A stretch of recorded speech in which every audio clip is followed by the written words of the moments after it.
Now, this was the most mature conversation I've seen so far on this show.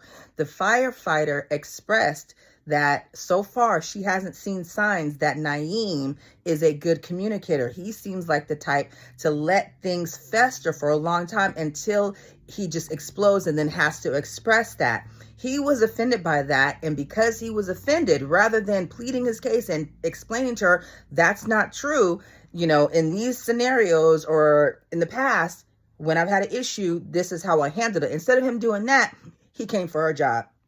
To me, it showed a little bit of insecurity, and it also showed, just like she proved, a lack of the ability to not fully communicate how you're really feeling. So I think he might have a little pettiness issue. Then she goes on to say that her job is her number one love.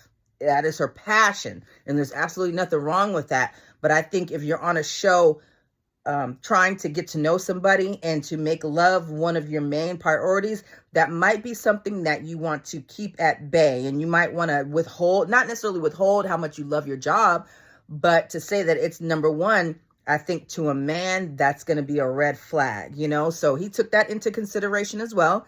And he said, just because you're a firefighter doesn't mean that you're so busy that you can't answer the phone for me or text me back. She said, if I'm firefighting because they're on 2 days on and 3 days off, or 3 days on and then 2 days off, she says she's not calling you, she's not texting because she's in a zone at her job. She's concerned about her job. And I will say, firefighters do work a lot of hours. However, they do have a lot of downtime. I know firefighters, and they've expressed to me, when there's downtime, they're in the shop chilling, sleeping, playing cards, whatever, until they get that call. So she really actually does have the time.